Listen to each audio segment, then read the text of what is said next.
Hello, welcome to Novara Live. I am, of course, Aaron Bastani. Tonight, I have the immeasurable pleasure of being joined by the man himself, Mike, box office Bankole. Mike, how are we? Yeah, not too bad, Aaron. The B team are back in action for the first time in 2025, so looking forward to it. It's going to be a good show. It always is a good show.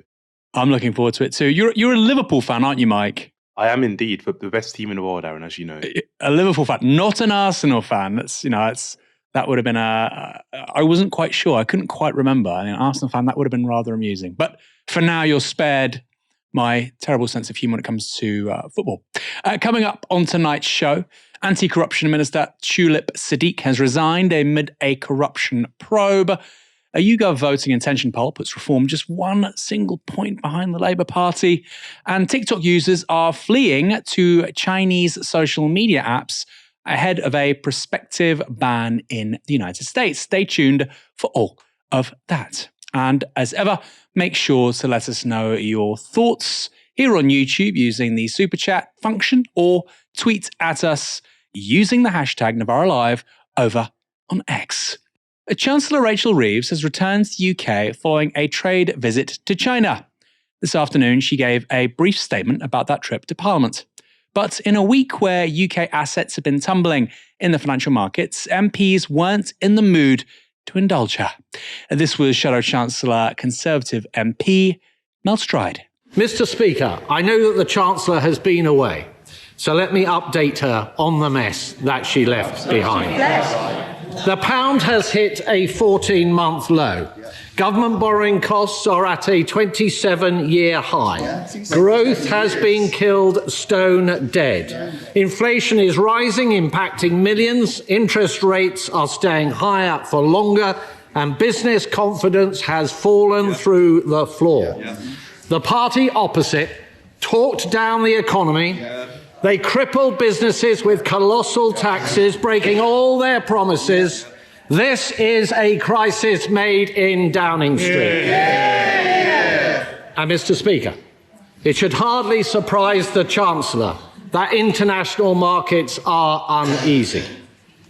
The UK's long-term borrowing costs have risen to their highest in almost 30 years. But while the government was losing control of the economy, Mr. Speaker, where was the Chancellor? Where was the Chancellor? Now, it's not just the Tories taking aim at Reeves. Of course, that's rather predictable. The right-wing press have been coming for her too. The Daily Mail's front page described Reeves as a lame duck, along with Labour's Economic Secretary Tulip Siddiq. More on her in a bit. Meanwhile, The Telegraph described Reeves' future as being, quote, thrown into doubt by Prime Minister Keir Starmer after he initially refused to guarantee her position as Chancellor. And perhaps most amusing of all is the Daily Star. They wondered whether it was time to pop out for another lettuce. That is, of course, a reference to their 2022 live cam that showed a lettuce literally outlasting then Prime Minister Liz Truss. But Reeves can be reassured that her boss has her back, for now at least. That's after a Downing Street spokesperson told reporters the Chancellor will remain in position until at least the next general election. And in the Commons, Reeves had this response for her critics. I have been under no illusion about the scale that we face. After 14 years of stagnant economic growth, higher debt, and economic uncertainty. And we have seen global economic uncertainty play out in the last week. But leadership is not about ducking these challenges. It is about rising to them. The economic headwinds that we face are a reminder that we should, indeed we must, go further and faster in our plan to kickstart economic growth that plunged under the last government. By bringing stability to the public finances after years of instability under the party opposite, unlocking investment that plummeted under the previous government, and pushing ahead with the essential reforms to our economy and public services. That is my message to the House today. Because if we get it right, the prize on offer to us, to the British people, is immense.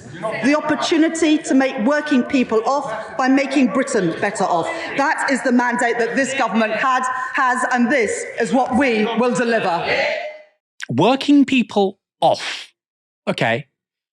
She literally can't complete sentences. The problem with what Reeves said there, in terms of the substance, besides how she said it, which was, of course, awful, is that it relies on what she called getting it right. But Reeves has constrained herself so tightly that what will count as, quote, getting it right is an increasingly shrinking target.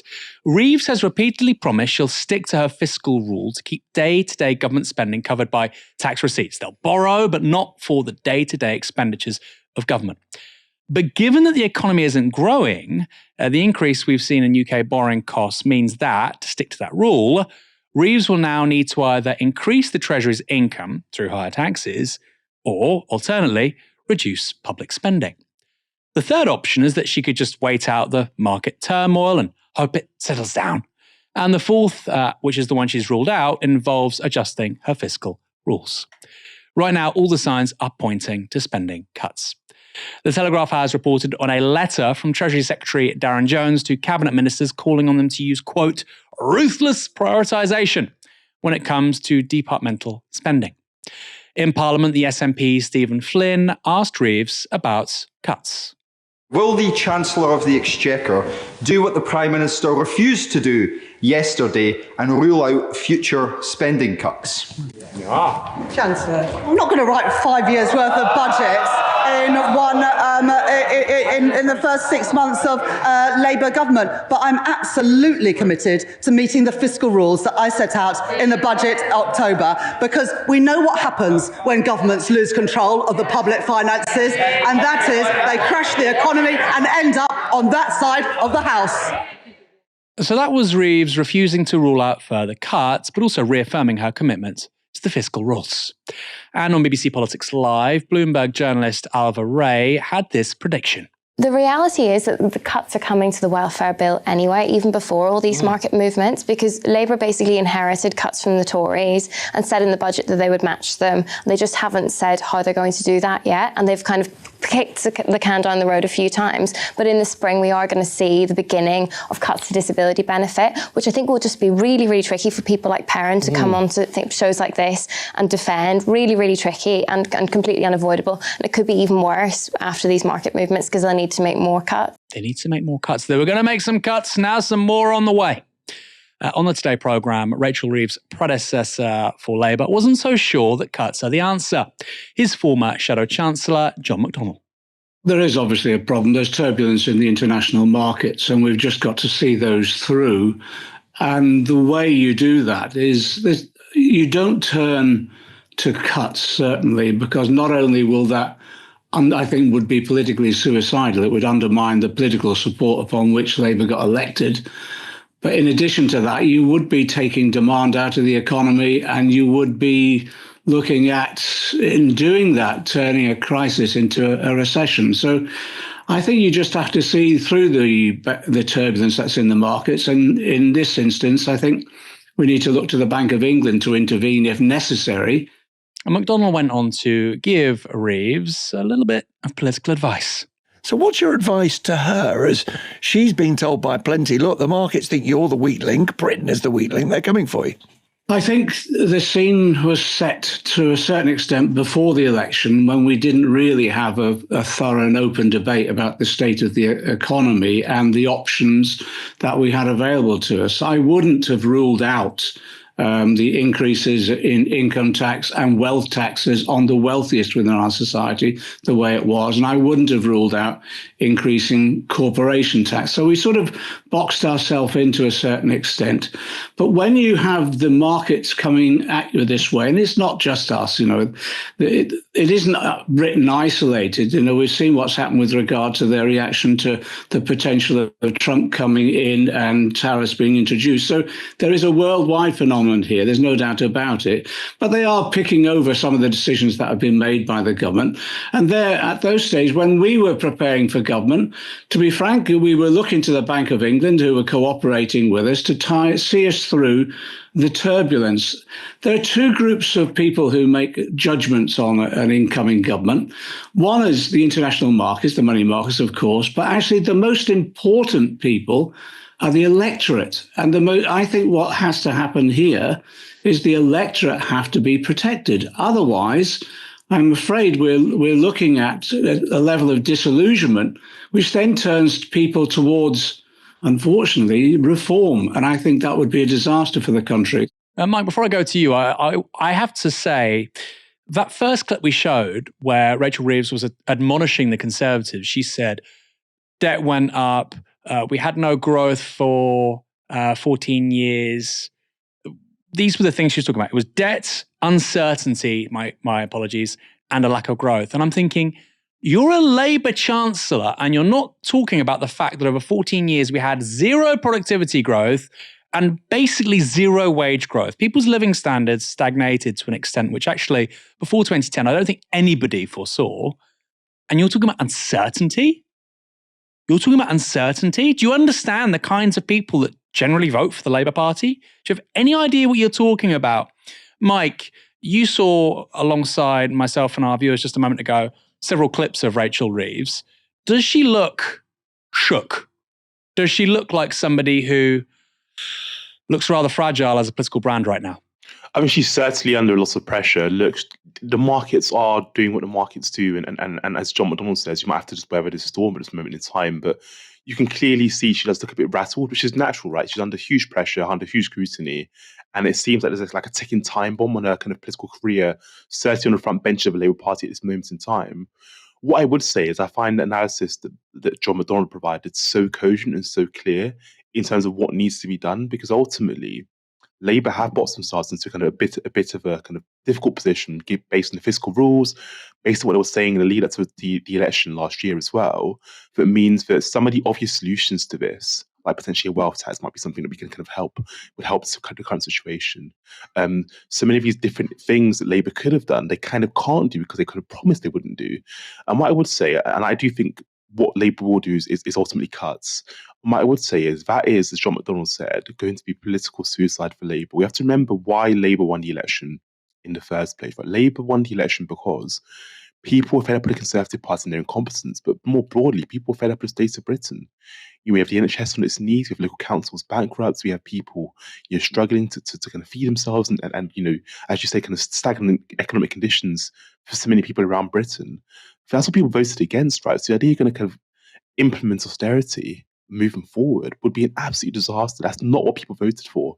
And to your point as well, Aaron, the kind of Labour coalition it's holding together is going to be full of people who are quite strongly and quite vehemently opposed to it. So in terms of kind of electorally, but also more broadly in terms of how the electorates are going to feel and how the electorates are going to kind of feel that pain, in every single sense of political suicide for Rachel Reeves. So look, I think there are ways in which Rachel Reeves is going to alleviate the pressure from her. And part of this is maybe less of this kind of stringent focus on her fiscal rules and this idea that she needs to kind of live and die by these fiscal rules. Maybe actually shift the dial a bit and shift the kind of the rules she's playing by. She doesn't have to die by these fiscal rules she's set herself.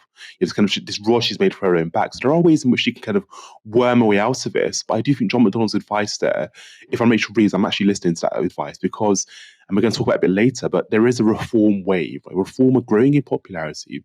And reform are always going to be one of the major stories about this next parliament, this parliament we're living through right now. And I think the key thing for Labour and for Rachel Reeves is to not give reform any way in which they can say, look, these people are making life worse for you. Because currently, as things stand, no one can look at Labour and be like, oh my gosh, things feel so great at the moment. Yeah, the reform story is a huge one. We'll talk about that more in a moment. I think it's our second story tonight. But this was something actually I was talking about with our researcher here on Novara Live, Stephen, before we came on air. Did Labour not have anybody in the room when they were coming up with these plans, when they had the autumn budget? Was there nobody there who said, okay, what if interest rates aren't cut? What if inflation goes back up? What if Trump wins the presidency and there are tariffs? What if there are headwinds that we're not expecting? The presumption was, amongst everybody, including myself, was that this year we would see an uptick in growth, we would see inflation continue to come down and stay low, we would see interest rates cut. A good set of economic conditions for the party of government. Unlike the last 4 or 5 years, that's not happened. When you're the government, you pay lots of people, and at least some of those should be at odds with the prevailing quote-unquote common sense, because sometimes common sense isn't particularly sensible. But it seems that Labour, the literal government, didn't actually think about what they might need to do if Plan A didn't work out. And what you see with Rachel Reeves there in Parliament, and I find it extraordinary, frankly, What you see there is somebody who has literally no plan B. She has no plan B. There are cuts. That's an economic plan B. It's not a political plan B. If Labour implement austerity, they are going to get absolutely annihilated. Annihilated. I wouldn't be surprised if they didn't even end up being the largest party. Forget your majority. And that's while the Conservative Party continues to fall. We'll talk about that more in a moment. Rachel Reeves may be hanging on to her job for now, but a different Labour Treasury Minister lost hers today. Tulip Siddiq was Economic Secretary to the Treasury as well as the government's anti-corruption minister. She's resigned today following revelations about her connection to an ousted Bangladeshi political party. Now, Siddiq is the niece of Bangladesh's longest-serving Prime Minister, Sheikh Hasina. In August, Hasina was ousted from government by protests that left at least 800 people dead and forced the Prime Minister, or former Prime Minister, into exile. The new government in Dhaka has accused Hasina of, quote, massacres, killings, and crimes against humanity. A few months after Hasina fled, Tulip Siddiq's difficulties began. In December, she was named in court documents detailing claims that her family embezzled billions of pounds, billions, from a nuclear power project in Bangladesh. In those documents, Siddiq was alleged to have coordinated meetings between her family and the Russian government, which was largely funding the nuclear project. And earlier this month, a Sunday Times investigation alleged that Siddiq was living in a Hampstead flat gifted to her then teenage sister by an ally of her aunt, the now deposed Bangladeshi Prime Minister. A separate Financial Times investigation found that Siddiq also owned a King's Cross flat gifted to her by a developer with links to Siddiq's aunt.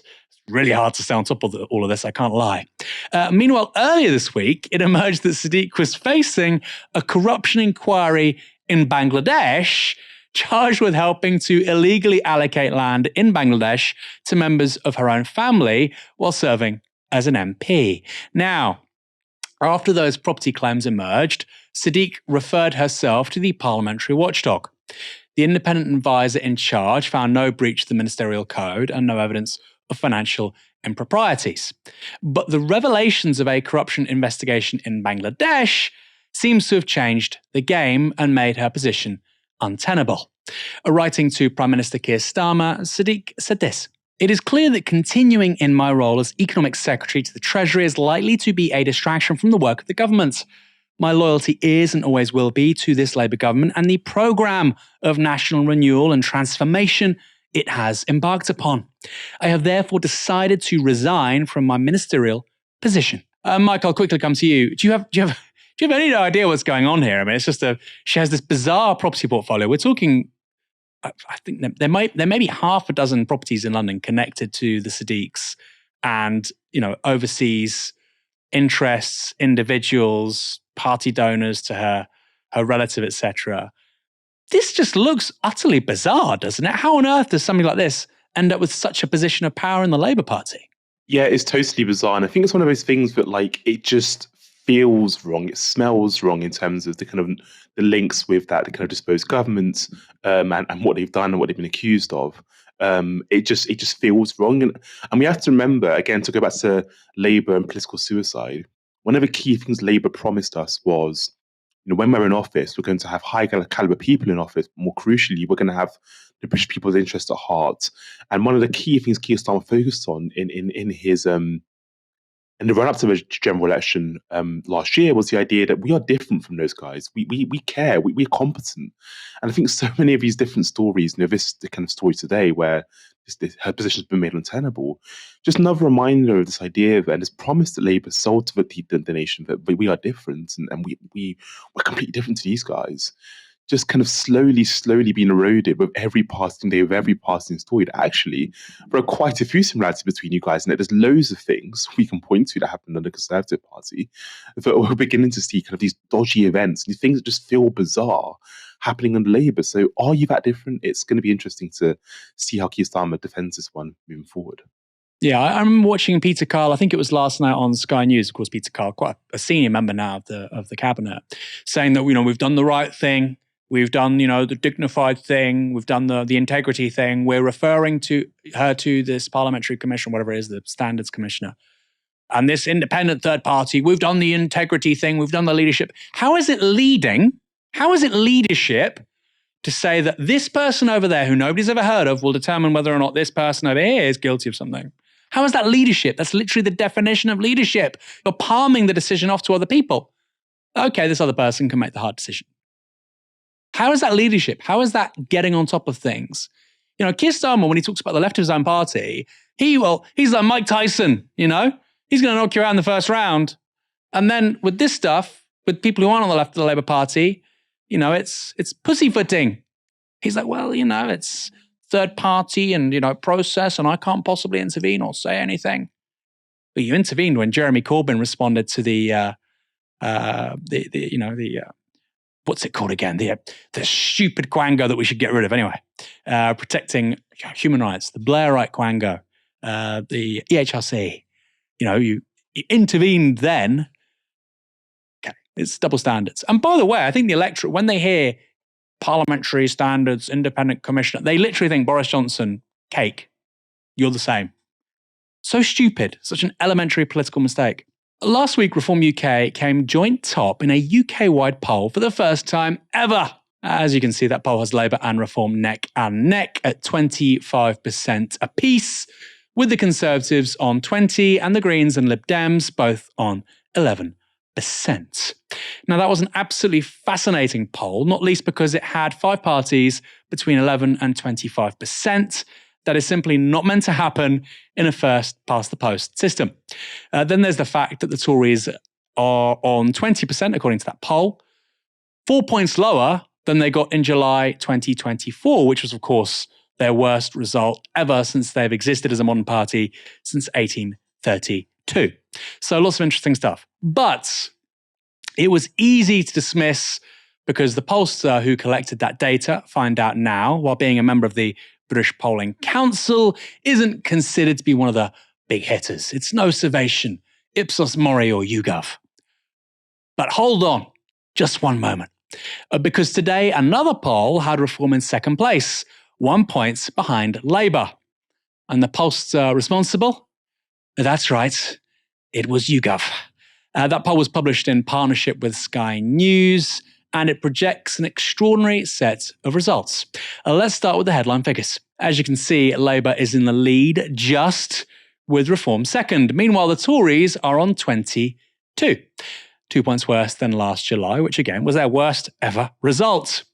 Elsewhere, the Lib Dems and Greens nudge up a few percent on last year's election result. But what kind of parliament would such a set of results lead to? The reality is we have no real idea because, as I mentioned a moment ago, first past the post isn't built for outcomes like this. On X, Stats for Lefties posted this, which was certainly food for thought. As you can see there, Labour on 226 seats, Reform on 141, Conservatives on 130, Lib Dems on 77. There's no real governing coalition there, of course, unless you get the SNP, the Lib Dems, and Labour together. A bit of a rainbow coalition. Seems unlikely. I should say that's not necessarily accurate. It's food for thought, but it's not necessarily accurate because you drill down into the data. Labour, I think, were fourth in the South. They were fourth in the South, and they're third in the Midlands. And they were doing pretty well in London. So it may be actually that Labour wouldn't even finish first. We don't know. It's all speculation. But it could be that actually Labour would be piling up votes in major cities, particularly Greater London. In any case, and this is really intriguing, Labour is losing far more votes to the Greens and Liberal Democrats than Reform. As you can see here, 13% of Labour voters from July 2024, that was of course the general election, are going to other progressive parties, while just 5% are heading over to Nigel Farage's outfit. 17% also don't know, which is perhaps somewhat reassuring for the Labour leadership. If they clean up their act, those people might go back to them. Next, let's turn to this chart showing voter preference by age.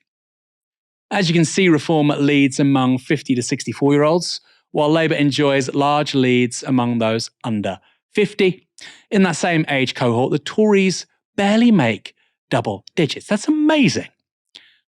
People under 50, barely double digits for the Conservative Party, the most successful party in Western Europe over the last 2 centuries.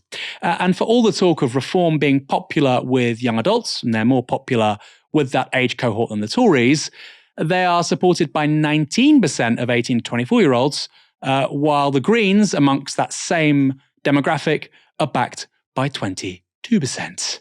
Not bad, given the Greens have 0 TikTok game.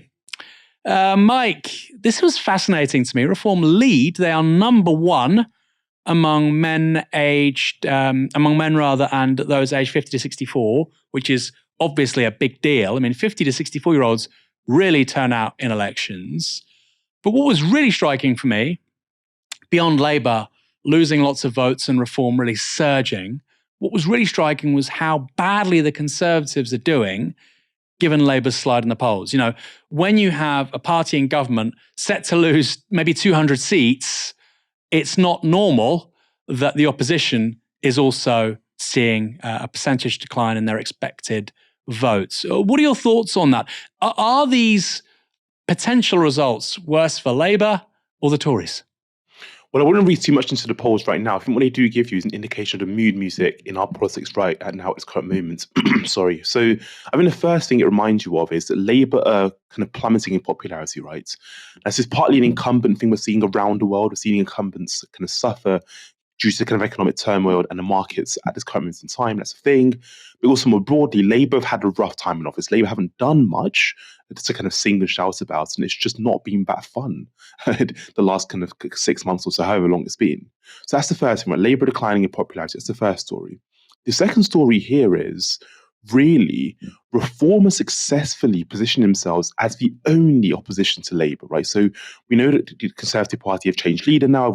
Karen Badenoch's been imposed for a couple of months now. But so far, she hasn't been able to convince voters that she's someone who can kind of take on Labour and address the ills of their shortcomings in any kind of profound way.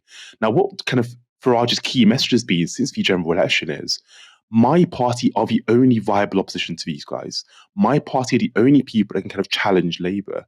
Now, the key thing for the Conservative Party, who are kind of plummeting in popularity themselves and not really having a fun time themselves, is how do you address Farage? How do you address Reform?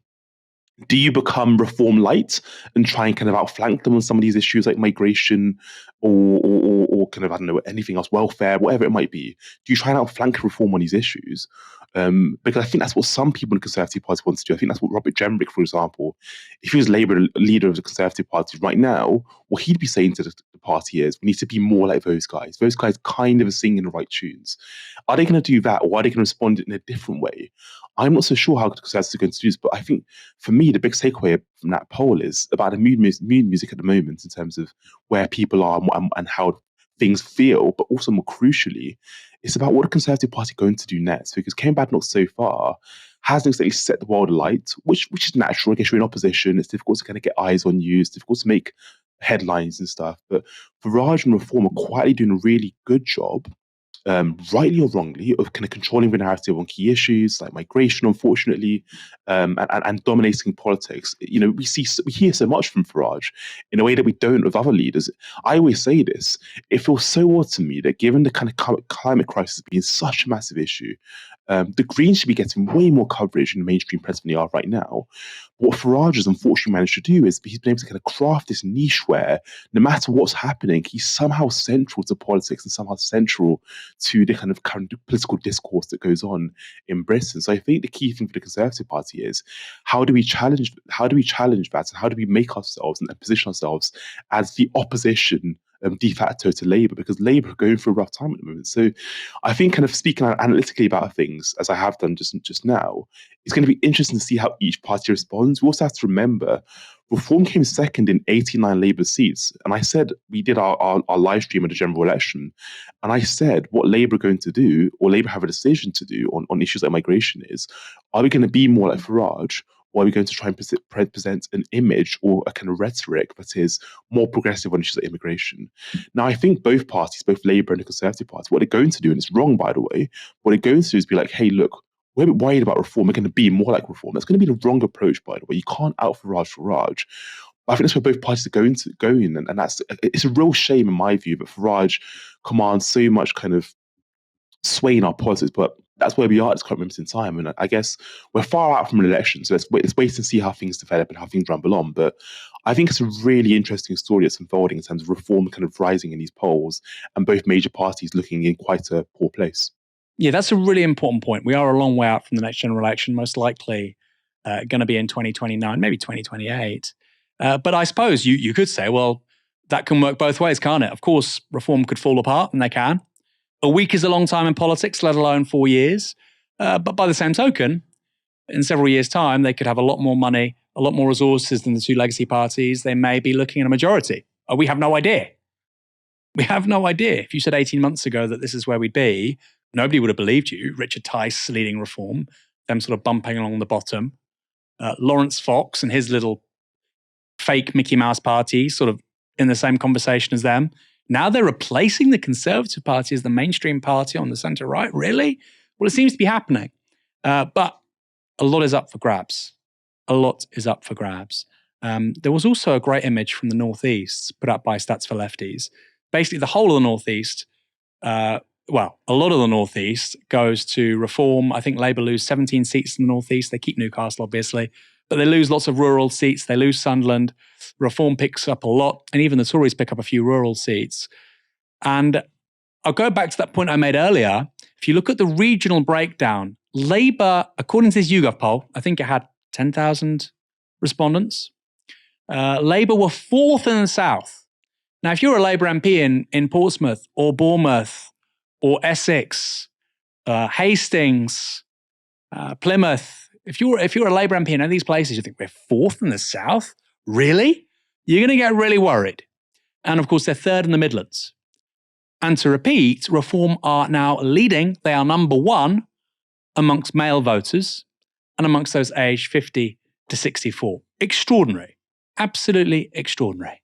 The video app TikTok is facing a US ban from next week, potentially leaving its 170 million American users high and dry. Now, the US government says the ban is necessary to protect national security. TikTok is owned by Chinese company ByteDance, and US lawmakers have argued that China is using the app to spread misinformation and access American users' data. But many TikTok users, well, they don't agree. And rather than conceding to their government's demands, they're rebelling. Oh my God, what have y'all done? They're gonna be so mad. Imagine tomorrow morning, Mark Zuckerberg and all of Congress is gonna wake up and they're gonna be like, oh shit, an actual Chinese app is the second most downloaded app right now in the App Store. They didn't just cancel their TikTok accounts and flood over to Meta and they literally went and voluntarily gave their information. Congress has been arguing about this shit and Chinese ownership of TikTok. And y'all just went straight to an actual fully owned Chinese app. Now, what that user was pointing to there was the Chinese app Red Note. I won't say the Mandarin. Unlike TikTok, a Red Note is designed for use in China specifically and has over 300 million users across the Mandarin-speaking world. And the number of Americans downloading it is only growing. It's going stratospheric. It's currently the top download on Apple's US App Store. Coming in second is Lemon 8, a video app popular in China and connected to, you guessed it, TikTok's parent company. Those leaving TikTok for the Red Note are calling themselves TikTok refugees, and they appear to be receiving a warm welcome on the new app. Introducing you guys to this platform. So tip number one, we mainly use this platform for searching for suggestions, such as for restaurants, such as for shopping malls, even for makeup tips. And secondly, this platform is mainly Chinese speaking, but do feel free to speak English and post English content, because I believe there are a lot more English speaking people on this platform nowadays, and like we need to build this community, and there are a lot of celebrities trying to register for the account here. So what matters more is like we build the community starting from now. And thirdly, I want to say never stop sharing your voice, because a platform such as Twitter, Instagram, and TikTok, YouTube, 小红书 should never be banned. Like people sharing their actual voice there, like about wildfire in LA, about Gaza, and a lot of other things, right? These are real people's voice. What matters more is that we never stop making content. So yeah, welcome to 小红书. Let me know what your thoughts, let me know what you're interested in. I speak both Chinese and English, so like, feel free to ask me any questions. Now, that red note user referred to Gaza, hinting at what many TikTok users believe is the real reason behind the US government's attempt to ban the app. Earlier this week, The Intercept published a report on how Republicans have sometimes openly admitted that the ban is also about hiding pro-Palestinian content, with conservatives accusing TikTok of algorithmic bias against Israel. In May, former Republican presidential candidate Mitt Romney wrote this: "Some wonder why there was such overwhelming support for us to shut down potentially TikTok or other entities of that nature. If you look at the postings on TikTok and the number of mentions of Palestinians relative to other social media sites, it's overwhelmingly so among TikTok broadcasts." Another Republican congressman, Mike Gallagher, wrote this: "How do we reach a point where a majority of young Americans hold such a morally bankrupt view of the world, where many young Americans were rooting for terrorists who had kidnapped American citizens and against a key American ally? Where were they getting the raw news to inform this upside-down worldview? The short answer is, increasingly, via social media, and predominantly TikTok." The giveaway in that quote is the question, where are they getting the raw news to inform this upside-down worldview? Well, you've answered yourself there, Congressman. He seems to prefer that young people only get carefully curated news, preferably from legacy media. And to some extent, he's right. What's inarguable is that TikTok, like other forms of social media, has opened the eyes of young Americans to the genocide being conducted by that ally, namely Israel. But that's a deeply cynical reason to ban it. Some TikTokers have also blamed American-owned new media giants for the ban. I started building social media to give people a voice. No, Mark, you built Facebook because you wanted to rate how hot or not hot girls are. And then you turned it into social media because it made you money. And then you bought IG to make even more money. And then you took a tiny percentage of that money you made to make sure that TikTok is getting banned. Because you notice that you're losing power, you're losing influence, and you're losing money because TikTok is better than anything you've ever built. And we all know that you're hoping that when TikTok is gone, we're all going to jump on Meta, but we don't feel like supporting you. Now, that TikToker isn't wrong. In May last year, it was revealed that Google and Meta had spent millions lobbying Washington before the TikTok ban was passed by Congress. But it also turned out that the firms tried to hide that spending. This is from the Daily Mail. In the first quarter of 2024, from January through March, when the bill was introduced, Meta spent a staggering $7.6 million on lobbying, according to newly released disclosures. In the last 3 months of 2023, so the quarter before that, it spent $4.6 million. But the company covered its tracks and did not specifically state the TikTok bill itself on its disclosure. China is listed under lobbying issues related to trade on the form. The governmental entities lobbied on China include the Senate, House, Commerce Department, State Department, White House, U.S. Trade Representative, Federal Trade Commission, Justice Department, and the Office of the Director of National Intelligence. Google, meanwhile, spent $4 million on lobbying in the first 3 months of 2024, $3 million of which went to its in-house lobbying team. Disclosures show the company lobbied specifically on H.R. 7521, the Protecting Americans from Foreign Adversary-Controlled Applications Act. The Protecting Americans from Foreign Adversary-Controlled Applications Act is the formal name of the TikTok banning legislation. And Meta and Google aren't the only players looking to profit from that ban. Under the terms of the new law, TikTok can avoid the ban by selling its US operations to a non-Chinese firm. And reports are emerging that Chinese officials are discussing a sale of the platform to, you guessed it, owner of X, Elon Musk.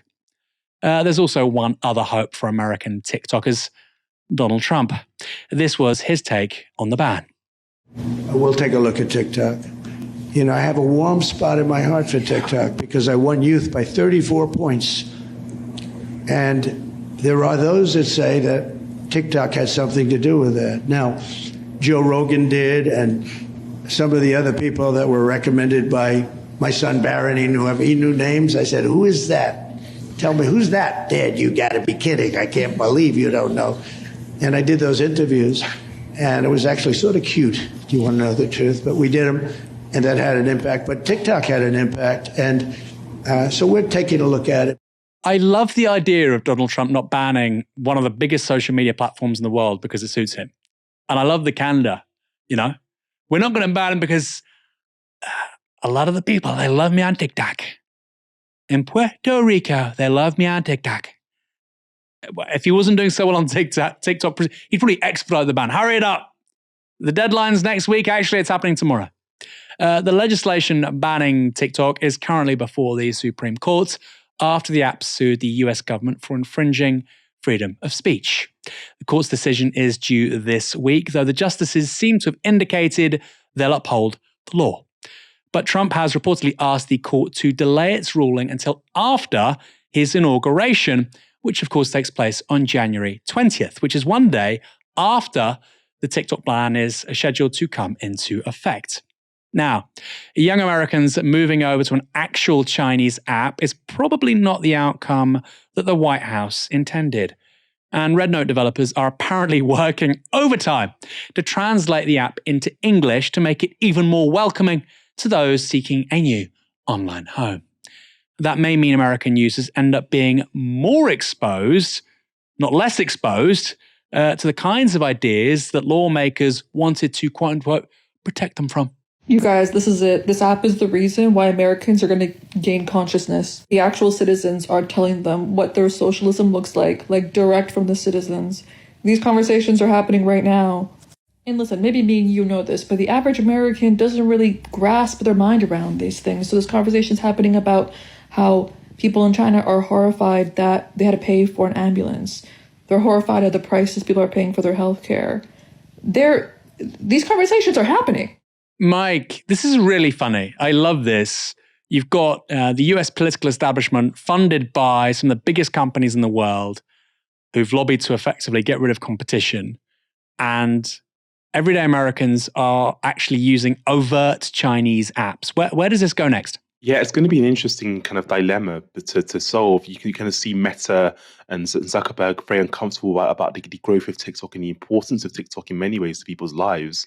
Like, people use it literally as their Google, which I found a bit weird, but because I use it sometimes, but not as my Google. But it's such an important platform to many people's lives in terms of finding recommendations for restaurants on a weekend or learning about things I know so many people actually who've learned about the issue in Gaza through TikTok. So yeah, you can see why people who own kind of other social media companies might be a bit bothered by it and by the US more broadly. I think ultimately, I just don't see how the ban is really workable in the long term, to be honest with you. I don't see how. I think more broadly, the risk for me is about this kind of escalation of the kind of US-China kind of war, if you like. I wouldn't say war is probably the wrong word. I'm trying to look for the right word, but that kind of tension that seems to be growing by the day. That this will no doubt lead to kind of some escalation in those terms. I guess the interesting thing for me is I think social media is in a really interesting place at the moment. So you speak about this TikTok ban potentially in the US. I know lots of people who've left Twitter. I use it much less than I did in the past, and I think that's kind of happened post Donald Trump winning the election. Maybe that's a big move where we saw loads of people move over to Blue Sky, myself included. But social media is in a really weird place, right? Because I think you have this TikTok ban in the US, you have kind of Facebook and what's going on with Facebook and Instagram. But then even with Twitter, Like, do we still use Twitter with Elon Musk on there? Do we not? What's going to happen with Twitter as Elon Musk is kind of in cahoots with Donald Trump? How's that going to work moving forward? It just feels like a really weird place. And that a lot of these homes that people have found on social media and have become quite intrinsic to their everyday lives, politically, socially, in every single sense, Twitter and TikTok, feels like for different reasons and in different ways, might become different platforms or might become more difficult to use for some people. I certainly think with Twitter, like the blue sky has tried to fill the void, and so far, I'd say someone who's on there, it can be great, but I find it quite dull, to put it kind of bluntly. I still use it, but I find it quite dull. I just wonder, kind of broader question for me, Aaron, and I'd love to hear your thoughts on this as well, is what's the future of social media? Because social media is so central to political discourse. It's so central to, in many ways, politicizing people. Like, people might become politicized by their experience of social media. And we're now seeing, I think, a real change in the way social media is going to operate between maybe now and the next election cycle. Maybe less people use Twitter. It's not going to shift the way people vote in seismic ways, but it's definitely going to have an impact on how people consume political discourse and how people engage in political discourse. So all of these little trends that are happening around us with social media is interesting. And it's actually funny, this has all come up now because I'm giving a lecture in a week's time on the media to my students. And one of the questions I ask my students is, do you think social media has been a net positive for politics? Like, do you think it's been a good thing for political discourse and politics more broadly? It's a question I constantly mull over, right? What does social media mean for politics? What should it mean moving forward? It's definitely growing in centrality, but I think it's going to change in the next kind of couple of years how we use it and what platforms we are using. So yeah, I viewed the ban through that lens of, like, I think we're going for a kind of an interesting moment when it comes to social media and our politics. It's a great question about what happens next with social media, because with this particular bit of legislation, it's quite clear that the US establishment obviously views companies like Meta, Alphabet, Amazon too, as instruments of US power. They are clearly geopolitical tools. And what was really striking for me last week when Zuckerberg did that piece to camera saying, DEI is over, we're post-woke now, we're all Trumpians now. What was really interesting for me was he said he kind of likes Trump because actually he's going to put American businesses first. And if you are not the United States, that should put you on high alert, because you have millions of your people using payment systems, using social media, using everyday platforms, whether that's Google platforms, whether that's payroll stuff, whether that's project management tools. All of this stuff is based in the US. And the American government is now basically thinking that, okay, well, these are basically tools for extending US hegemony and US power. And I've said this time after time after time, so just to be clear, this is bigger than social media.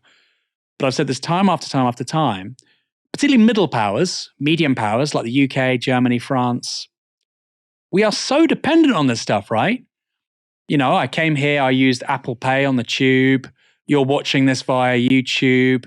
We organize our shows using Asana and Slack and Google Documents.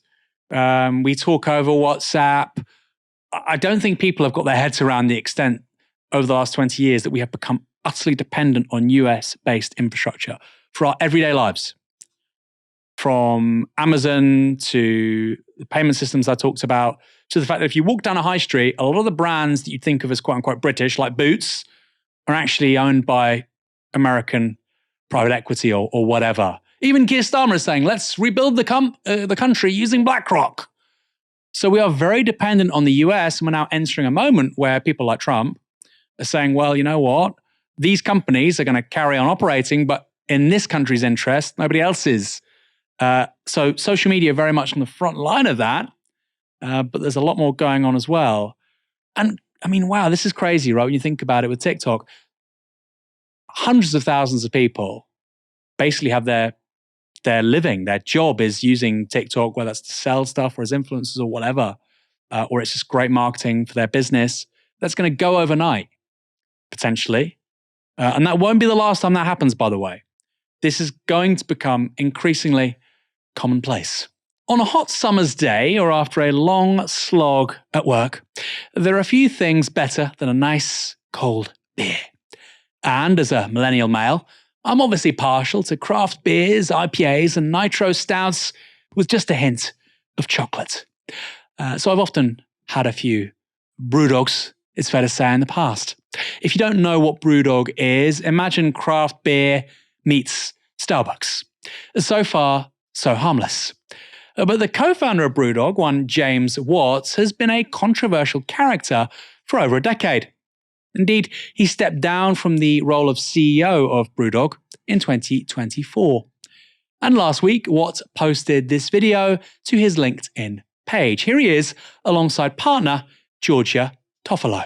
So I just think the whole concept of work-life balance was invented by people who hate the work that they do. So if you love what you do, you don't need work-life balance, you need work-life integration. It's so true. And when I met James, I was quite taken aback at how aligned we are on the important stuff. And one of those is lack of work-life balance, but in a really beautiful way. So work knows no bounds. Constantly in our home, we are working, but we do things that we find incredibly fulfilling. And we also have a supportive other half that loves that high octane obsession with what we do. I've always known that I would end up with someone like James because it would not work otherwise. You know, if someone was saying, right, you need to knock off now, I'd be thinking, well, what, do you not like my business? Do you not believe in me? Are we not driving towards the same thing? You know, we are so scarily similar, and you say it more often than me because I don't want to admit it, but we are wired up from our fingers to the top of our head to our toes. We are this really, really similar. And I think when you find someone that you click with and you've got the business alignment in the way that we have, where even at the weekend when we've got the children, we sit around the table and we come up with business ideas. That's amazing. Like, what a great thing for James's little girls. But you need to be appreciative and encourage that. Because if you have someone that isn't into it, it just doesn't work. Can you imagine? They must be insufferable, right? They're just smelling each other's farts all day. So, what a wonderful fart. That smells delicious. It's not work-life balance. It's work-life integration. It's work-life fusion. What do? You project manage making dinner? Do you put it on Trello? Do you do Pomodoros when you're, washing your kids? I don't know. Now, look, if you love your job, I get it. I love my job, by the way. I just want to make this clear. And personally, I don't really have much of a work-life balance because my job involves reading lots of books and interviewing really interesting people. Somehow I survive. I don't know how. The difference is I know I wouldn't feel like that if I was a doctor or an engineer or a teacher or a bricklayer. Really intense jobs, right? When you're actually doing it. In any case, Toffolo there, whose nickname is Toff, doesn't appear to actually have started any businesses I've heard of, although she did appear on the South African version of I'm a Celebrity in 2023. That video was quickly shared to other social media platforms where Watts was subsequently mocked and derided. As a result, he proceeded to post this on his LinkedIn page yesterday. People are saying they'd like to murder me with a hammer, all because I posted about my approach to work-life balance on Instagram. The video went down well on here last week with almost 2 million views, and the vast majority of the responses being overwhelmingly positive. That's because it's LinkedIn. But on other platforms where it went viral, the amount of abuse I received was off the charts. And whilst I'm always up for respectful discussion, there are only so many times you'd be called a gay, Scottish, egg-headed C-word in one day. I didn't think the video was controversial at all, but this whole bizarre controversy has made me think. What does it say about our society when a post extolling the virtues of hard work gets met with this kind of furious backlash? As a nation, we love to joke about the French being lazy, but the reality is that our output per hour is 13% lower than theirs. And I've heard countless international leaders say that the UK's work ethic just doesn't stack up against other nations, especially the US. So this video he made and the response that elicited becomes a jumping off point to talk about how lazy Brits are. We've gone from work-life, predictably by the way, work-life balance, and now, if you disagree, why is everyone so lazy? What then justified that argument with a series of recent studies, including one from the Policy Institute based at King's College London. Published in 2023, that concluded that of 24 countries, including the US, France, and Germany, Brits are the least likely to say that work is important in their lives and are among the least likely to say that work should always come first. They're among the least likely to say that work should always come first. Good. You don't think work is more important than your relationships, your kids, your parents, your siblings, your health, your friends, your community, your personal interests? How dare you? Get the whip out, work harder. Watt concluded by saying this: Now, this isn't to say nobody in the UK works hard. I know that millions of you do and are relentlessly grafting every day. But it's also not to say that people have to adopt my personal philosophy on work-life integration. He's really sticking with it. But since when did it become mainstream to hurl vile abuse at somebody sharing their approach to hard work? And if we can't have a civil conversation about work ethic without descending into personal attacks, how can we expect to compete on the global stage? Naughty you, criticizing James Watt on X. You are contributing to UK economic underperformance. Didn't you know? So first of all, nobody should be telling someone to die because they posted something that they disagree with on social media. And of course, many people will agree with Watt's original post. That's fine. This is still a free country, just about. But what's important here is that Watt is confusing productivity with working hard. Yes, France has higher productivity than the UK. I think it's more than 13% actually. But they also work fewer hours. That's why the UK's GDP per capita is higher than France. They work smarter, we work longer. In other words, Watt has refuted his own point about Brits being apparently work shy in his own post. So, just out of interest, I went to see how long Brits do actually work on average and how we compare to other countries. Here's Sky News reporting a TUC report in 2019. A new study from the TUC suggests full-time employees in this country, the UK, worked an average of 42 hours a week last year, almost 2 more than the typical EU employee. In Denmark, workers average 37 hours a week, while countries such as Holland, Italy, Belgium, France, Sweden and Ireland average 39. Despite the longer hours, the UK still lags behind countries such as Germany and Denmark when it comes to productivity. In 2017, Britain was ranked 14th in terms of output per worker per hour. So actually, Mr. Watt, Brits work quite hard on average. The problem with productivity is very real. I've talked about it on this show many, many times, but the solution to that is not to work more. In fact, you work more and you don't increase productivity, productivity will go down. The point here is that we need to work smarter, not longer. I don't know, maybe we could have phone signal in central London that works. That might be a start. Or maybe Wi-Fi that vaguely functions on trains. In any case, the fact that Brits work some of the longest hours in Europe is probably why so many people got upset when a millionaire and a reality TV celeb derided the idea of a work-life balance.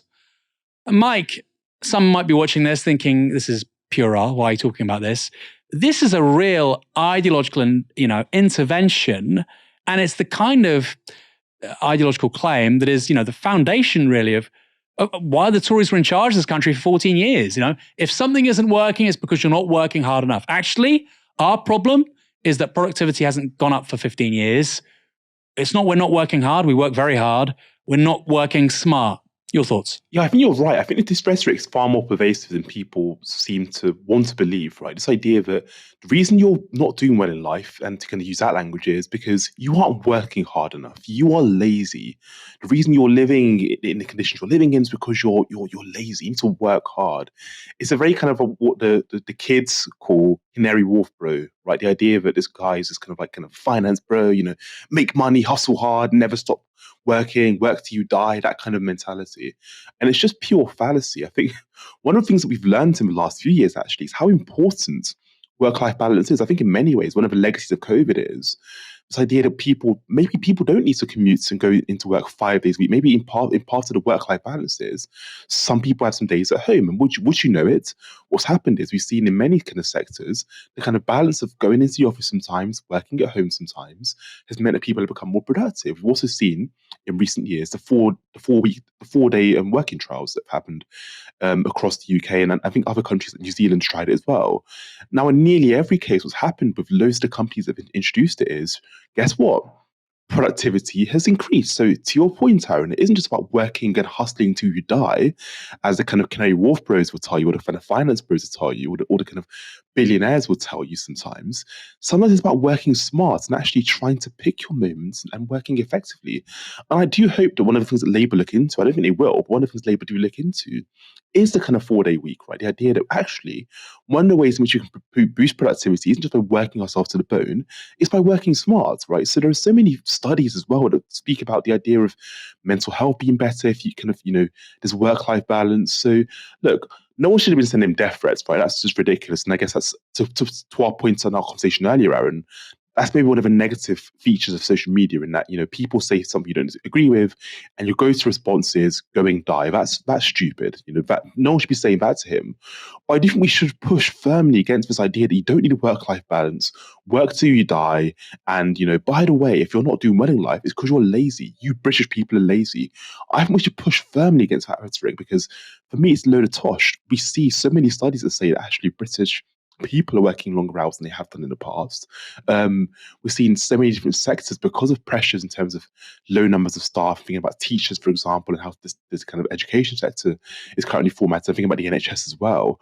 We're seeing people working intense hours, intense jobs, right? So people are working across different sectors in Britain quite intensely. So people are working hard. And as I said, we need to work harder and hustle harder. Is a load of nonsense. Couldn't agree more. I think it's directly related to the country's mental health crisis, particularly with young people, right? Work hard, don't work smart, and by the way, we'll give you no housing security, and you won't have the same quality of life as your parents, in all likelihood.